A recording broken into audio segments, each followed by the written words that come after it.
सासू माँ बदल गई। कहानी उस घर की है जहाँ बहू और बेटी को एक माना जाता था, लेकिन फिर अरे शिखा बेटा, तू रसोई में क्यों घुसी रहती है? जा, रोटी मैं बना लूंगी।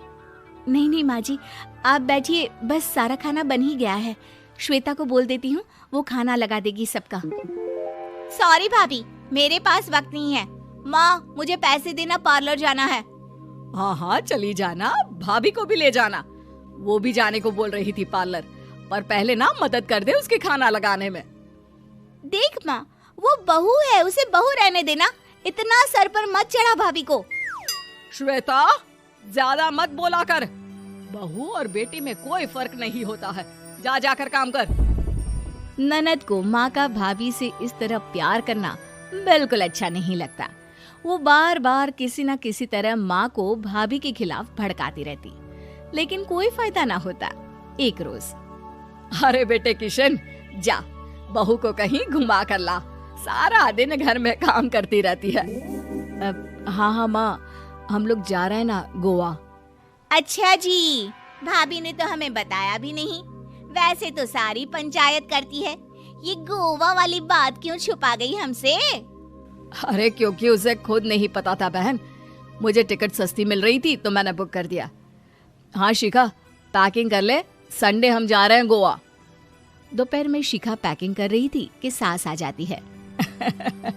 ये क्या बहू, साड़ियाँ? अरे गोवा जा रही है घूमने या फिर शादी में मायके हैं?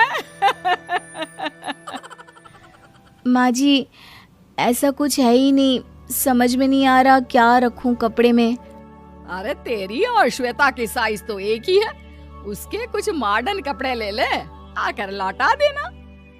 हाँ माँ जी, ये ठीक रहेगा। शिखा श्वेता के पास जाती है और उससे कपड़े मांगती है। ना जी ना, मैं अपने कपड़े ना दूं, वैसे भी फैल जाएंगे मेरे कपड़े, बहुत महंगे वाले हैं। शिखा मुंह लटकाकर कमरे में आ जाती है तो सास कहती है, चल तैयार हो जा, तुझे मैं शॉपिंग करा कर लाती हूँ गोवा की। बस फिर क्या था, सास बहू निकल जाते हैं मार्केट और एक से बढ़कर एक ड्रेस खरीद कर घर आते हैं। पहले बता देती कि नए कपड़े दिलाने वाली है भाभी को, तो मैं अपने ही दे देती ना भाभी को, मुझे दिला देती नए कपड़े। देख श्वेता, परिवार का मतलब सबके साथ रहना होता है, ना कि सिर्फ अपना सोचना। वैसे भी तुझे अच्छे संस्कार सीखने चाहिए। और रही बात कपड़ों की, तो शिखा, आज से घर पर भी तू मॉडर्न कपड़े ही पहनेगी। कोई जरूरत नहीं है ये साड़ी वाड़ी लपेटने की। अब क्या था, घर पर श्वेता और शिखा एक जैसे रहते। एक बार पड़ोसन आती है। अरे बेटा, अपनी माँ को तो बुलाना जरा, बात करनी है। शिखा सास को बताती है और रसोई में चली जाती है। ये आपकी बेटी बहुत बड़ी हो गई है, इसके लिए एक रिश्ता है, कहो तो बता दूं। ये बेटी नहीं बहू है, घर में सब एक जैसा ही रहता है।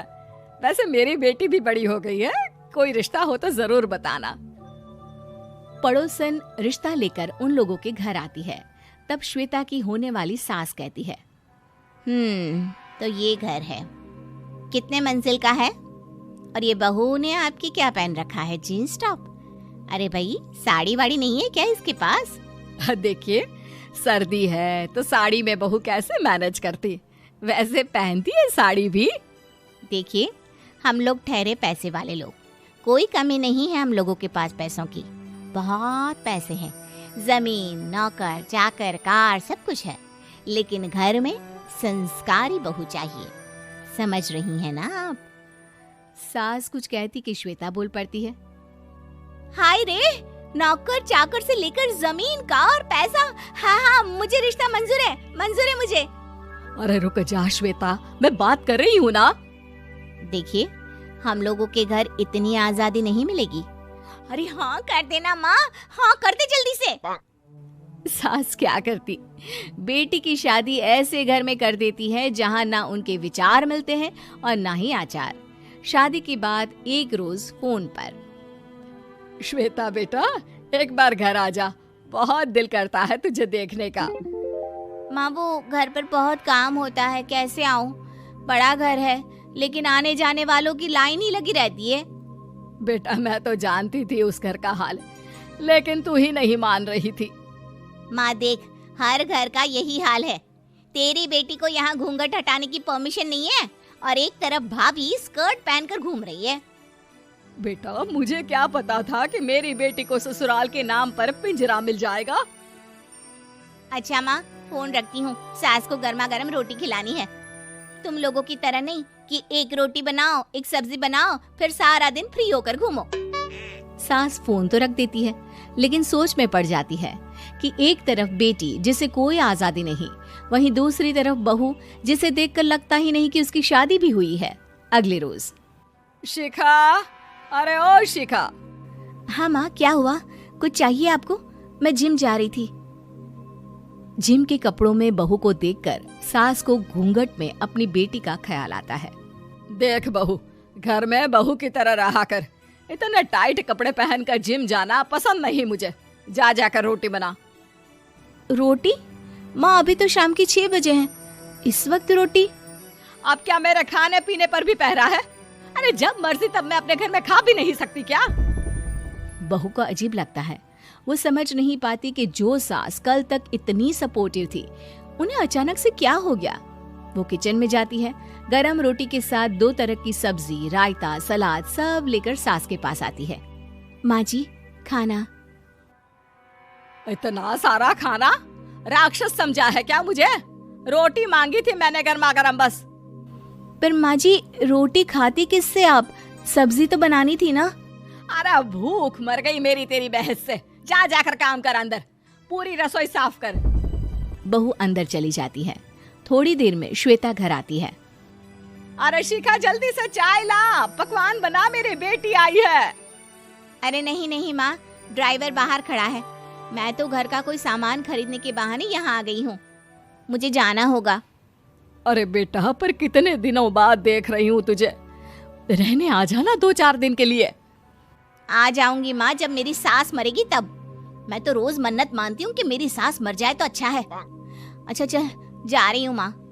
हे भगवान, कैसे कैसे दिन देखने पड़ रहे हैं मेरी बेटी को। सास अंदर जाती है, जहाँ श्वेता की जिम वाली सहेली का फोन आया होता है। क्या बात है, आज जिम नहीं आई? अरे पता नहीं यार, आज माँ को क्या हो गया अचानक। पर खैर कोई नहीं, लगता नहीं कि मैं अब जिम आ पाऊंगी। शिखा स्पीकर पर बात कर रही थी, जिसे सास सुन रही थी। यार ये सास ना होती ही ऐसी है। मैं तो कहती हूँ बुढ़िया जल्दी मरे और तू आराम से जिए। शिखा को सहेली की बात पर गुस्सा आ जाता है। माँ के मरने की कौन सा बच्चा दुआ मांगता है मोहिनी? आगे से ऐसी बात मेरे सामने मत करना। हमारे घर की शोभा ही माँ है। क्या हुआ जो थोड़ी सख्ती दिखा रही है? उसमें भी कोई ना कोई उनकी भलाई ही होगी। मैं तो कहती हूँ भगवान मेरे जैसी सास सबको दे, जो सिर्फ माँ की तरह है। सास वाली तो कोई बात ही नहीं है उनमें। सास ये बात सुन रही थी। उनकी आंख में आंसू आ जाते हैं कि क्यों वो बेटी की किस्मत में बहू को भी भागीदार बना रही थी। सासू माँ की नई सहेली। प्रिया किचन में चाय बना रही होती है और सुमन ड्राइंग रूम में बैठकर मजे से टीवी देख रही होती है। तभी दरवाजे की घंटी बजती है। प्रिया, जरा देखना तो कौन आया है। देखती हूँ मम्मी जी। प्रिया दरवाजा खोलती है तो सामने पड़ोस वाली विमला आंटी खड़ी होती है। नमस्ते आंटी जी, कैसी हैं आप? मैं तो बिल्कुल ठीक हूँ बेटा, पर तेरी सास को क्या हुआ है? आजकल कहीं दिखती ही नहीं है। जब देखो तब टीवी के आगे जमी रहती है। अंदर तो आइए आंटी। अरे ओ दीपक की अम्मा, कहाँ हो? अरे विमला, आओ आओ, क्या बात है, बड़े दिन बाद याद आई तुम्हें मेरी। मैं तो हमेशा ही तुम्हें याद करती हूँ, पर तुम ही गायब रहती हो और आजकल तो बाहर भी नहीं आती जाती। तबीयत तो ठीक है ना तुम्हारी? अरे तबीयत को क्या होना है, इस उम्र में तो कुछ ना कुछ लगा ही रहता है। मेरी छोड़ो, तुम ये बताओ कि क्या चल रहा है गली मोहल्ले में। तुम गली मोहल्ले की छोड़ो, चल तो तुम्हारे पड़ोस में रहा है। तुम्हारी नई सहेली आई है। मेरी कौन सी नई सहेली? मैं तो यहाँ बस तुमसे बातचीत कर लेती हूँ, या फिर बाजू वाली शर्मा की बहू से 2-4 बातें कर लेती हूँ। इसीलिए तो कहा कि तेरी नई सहेली आई है। अब कोई पड़ोस में आया है तो बात तो होनी ही है। कम से कम इसी बहाने हमारा भी एक ग्रुप बन जाएगा। फिर सब मिलकर अपनी बहुओं की शिकायतें किया करेंगे। दोनों हंसने लगते हैं। तभी प्रिया चाय लेकर आती है और सामने टेबल पर रख देती है। दोनों चाय पीती हैं और बातें करते हैं। चलो मैं चलती हूँ, अब कल मिलते हैं। राम राम। अगले दिन प्रिया किचन में कुछ काम कर रही होती है और सुमन आराम से सोफे पर बैठकर मटर छिल रही होती है। तभी डोरबेल बजती है। प्रिया दरवाजा खोलती है तो सामने उनकी नई पड़ोसन खड़ी होती है। जी आप कौन? मैंने पहचाना नहीं। नमस्ते बेटा, मैं शारदा।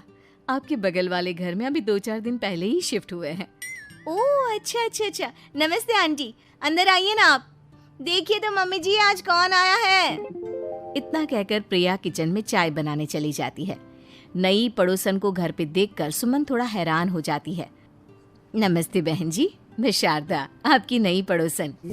अच्छा, आप हैं हमारी नई पड़ोसन। आइए और बताइए कैसी हैं आप? जी बिल्कुल ठीक हूँ। वो दरअसल घर पर छोटी सी पूजा रखवाई थी, बस उसी का प्रसाद देने चली आई।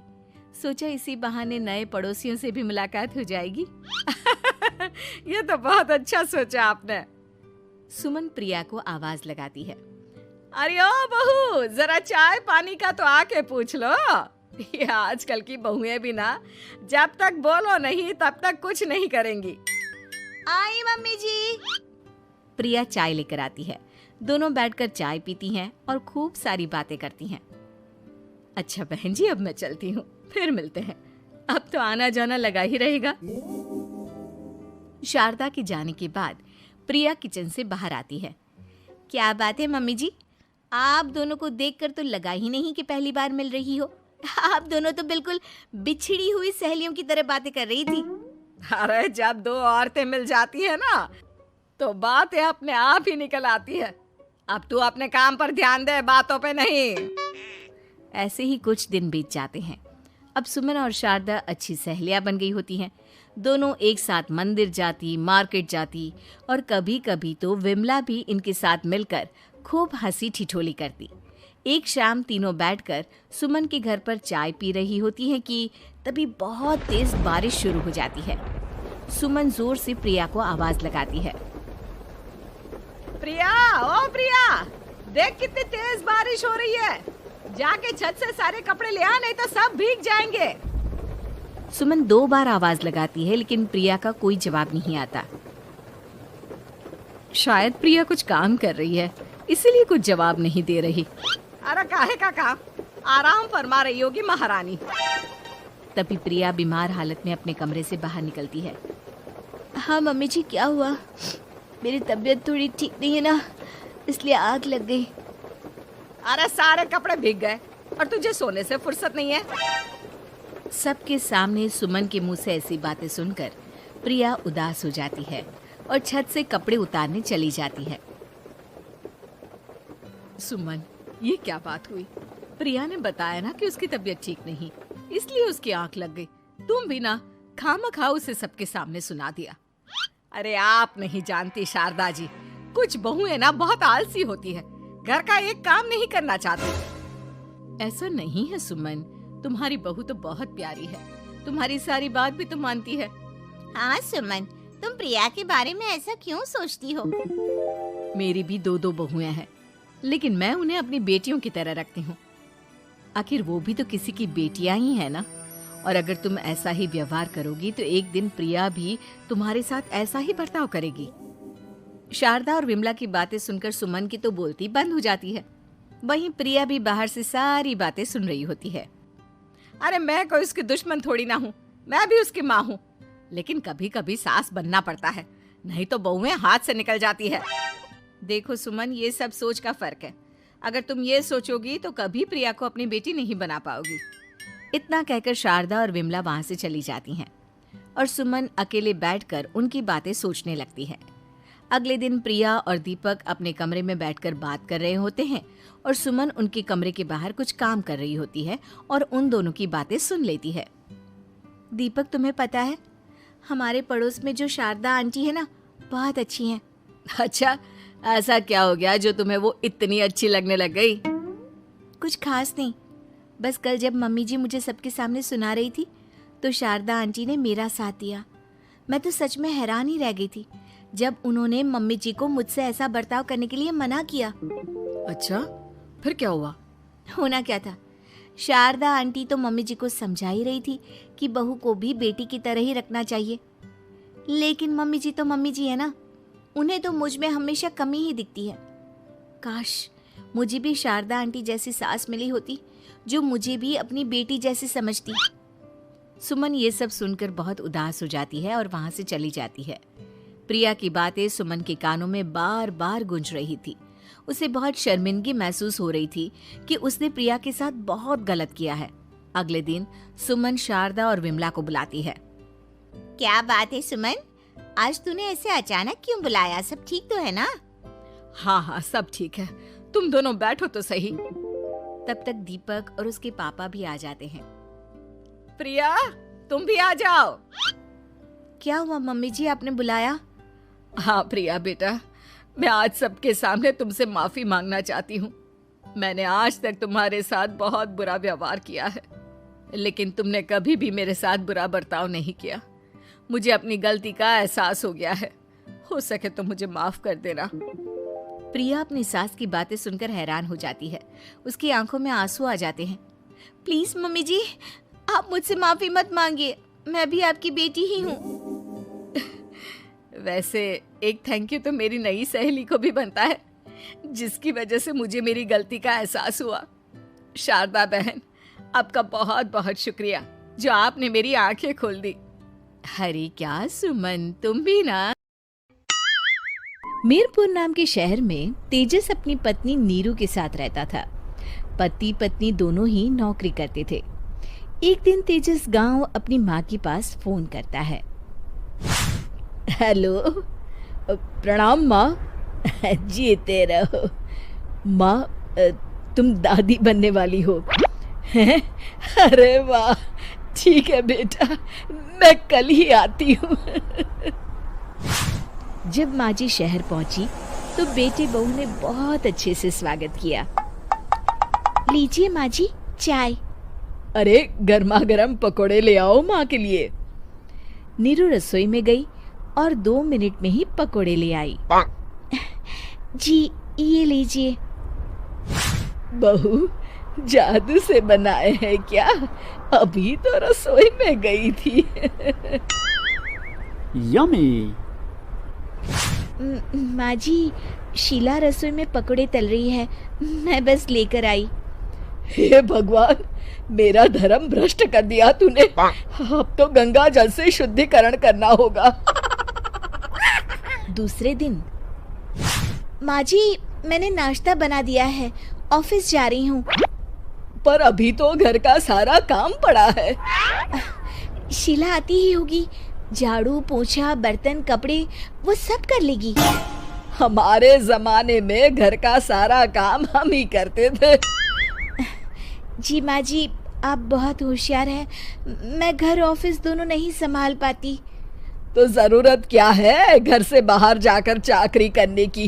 वैसे भी घर का काम खुद करने से घर में बरकत आती है, समझी? पर माँ जी। पर वर कुछ नहीं, इस महीने की पगार मिले फिर ऑफिस बंद। हाँ। रात को नीरू तेजस से कहती है, सुनिए जी, माँ जी बोल रही थी कि मैं नौकरी छोड़ दूं। वैसे ठीक ही तो है, अभी तुम्हें आराम की जरूरत है। फिर भी आराम कहाँ, शीला को छुड़ाने के लिए बोल रही थी। तो अब 24 घंटे में इतना काम तो कर ही सकती हो। पर जॉब पसंद है मुझे, घर पर मन नहीं लगेगा। अगले दिन जब दोनों ऑफिस के लिए निकल रहे थे मेरी तो कोई कीमत ही नहीं है इस घर में। माँ जी, आजकल महंगाई बहुत है, रहन सहन भी बदल गया है, दोनों नौकरी करते हैं तभी ठीक रहता है। अच्छा, तू कहना क्या चाहती है? मेरा बेटा तुझे बिठा के खिला नहीं सकता? तू ही इस घर का खर्च चला रही है, हैं? नहीं माँ जी, मेरा वो मतलब नहीं था। मतलब खूब समझती हूँ। ये बाल धूप में सफेद नहीं किए मैंने। हाँ। अब तो ये रोज का काम हो गया था। तेजस भी रोज की झिकझिक से परेशान हो गया था। एक दिन उसने कहा, नीरू, वैसे भी तुम्हें मैटरनिटी लीव मिलने वाली है, तो अभी से ही छुट्टी ले लो। पर क्या, मेरी सैलरी अच्छी खासी है। आखिर नीरू ने रिजाइन कर दिया। जब बच्चा हुआ तो घर में सब बहुत खुश हुए। कुछ दिनों बाद तेजस फाइल देख रहा था। क्या हुआ तेजस, कुछ परेशान लग रहे हो? हाँ, वो हमारी जितनी सेविंग्स थी वो तो हॉस्पिटल में और छठी के फंक्शन में खत्म हो गई है नीरू। और अभी वैसे मंदी चल रही है तो मैं बोल रही थी कल मुन्ना को हेपेटाइटिस का टीका लगवाना है। नीरू, क्या पोस्टपोन नहीं कर सकते? नहीं जी, बिल्कुल नहीं। अब तेजस को समझ में आ रहा था कि उससे गलती हुई है। पैसों की कमी का असर घर के माहौल पर भी पड़ रहा था। अगले दिन, बेटा, मेरा चश्मा और ये दवाइयाँ ले आना, पर्चा देते हुए माँ जी ने कहा। जी। तेजस, मुन्ना के लिए दूध का डिब्बा और डायपर भी ले आना, और ये किराने के सामान की लिस्ट है, इसे भी लाना है। तेजस गुस्से में लिस्ट मरोड़कर फेंकता है और चिल्लाता है, पैसे क्या पेड़ पर उगते हैं? ये ले आना, वो ले आना।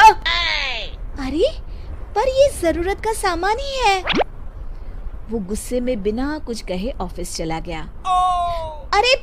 अरे लंच तो ले जाइए। नीरू दौड़कर डिब्बा पकड़ाती है। एक दिन खाना खाने के बाद, नीरू, अब तो मुन्ना कुछ बड़ा हो गया, तो अब तुम वापस ज्वाइन कर लो ना जॉब। पर इस रिसेशन में जॉब मिलना बहुत मुश्किल है। ट्राई तो करो। फिर मुन्ना? माँ जी है ना, और एक फुल टाइम मेड भी लगा लेंगे। पर माँ जी, उन्हें तो पसंद नहीं। तभी माँ जी वहाँ आ जाती है और प्यार से नीरू के सर पर हाथ फेरते हुए बोलती है, अब मेरी समझ में आ गया बहू, पहले के और अब के समय में अंतर है। तुम काम शुरू करो, मुन्ना की जिम्मेदारी मेरी। मेरी प्यारी माँ जी। ये कहकर नीरू उनके गले लग गई। शिक्षा, परिवर्तन संसार का नियम है, हमें भी समय के साथ चलना चाहिए। उम्मीद है कि आपको हमारी ये कहानी पसंद आई होगी। कृपया हमारे चैनल को सब्सक्राइब करें और सभी अपडेट्स के लिए बेल आइकन जरूर क्लिक करें। और हाँ, वीडियो लाइक और शेयर करना मत भूलिएगा। Bye bye.